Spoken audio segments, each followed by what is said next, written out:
kahe tuuri lugude saatmine siis ja võtame rongisõidu, et kuidas siis rongisõitu mängida koos saatega C-tuuris ja D-tuuris ja hiljem siis F ja G-tuuris.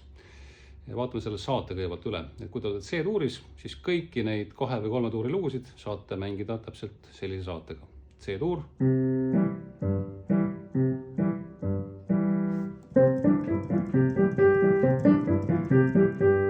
G7 sellisel moel.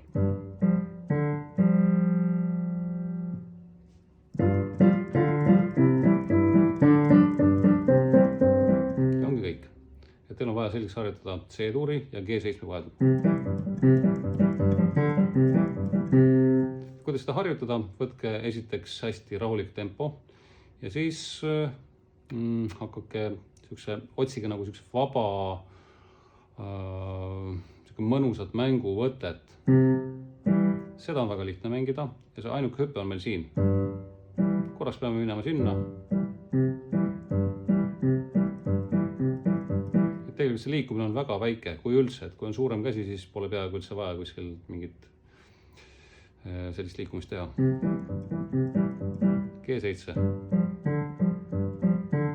Et mul ei ole vaja isegi kätt kuhugi suunas liigutada, lihtsalt vajutan sõrme. Ja tagasi C-sse.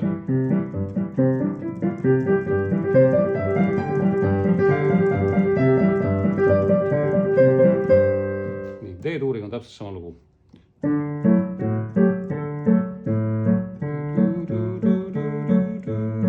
A7. Selline jällegi pöidlaga 2 nooti, tagasi tee.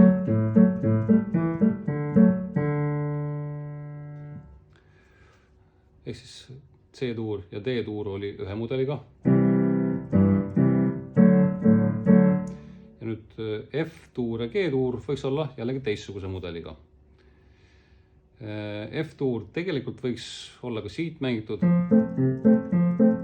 Siis on seda samamoodi nagu C-tuur.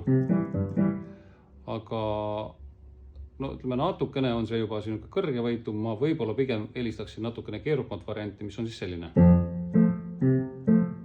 Hüpe.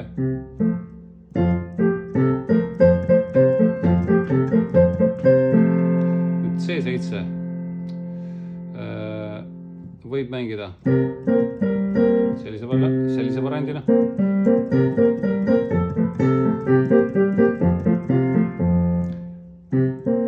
Aga teine variant on siis veel selline.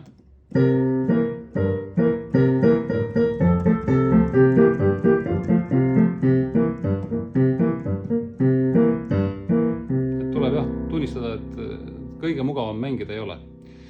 Ja äärmisel juhul, kui tõesti tundub, et see septim on siin selline ebamugav mängida pöidlaga, siis võib ka mängida puhast C-tuuri.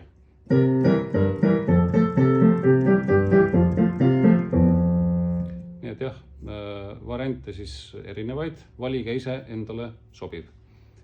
F-tuur õppige niimoodi mängima, ja see G-tuuri saab täpselt samamoodi mängida hiljem.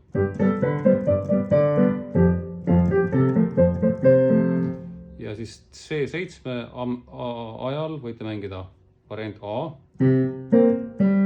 selline, variant B ja variant C ilma septimita siis. Nii, ja viimane on siis G-tuur.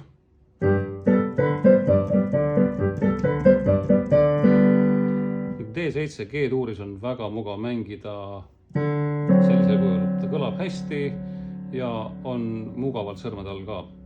Et C7 on oluliselt ebamugav mängida, kuna pöial läheb musta klahvi peale. Aga siin ei lähe.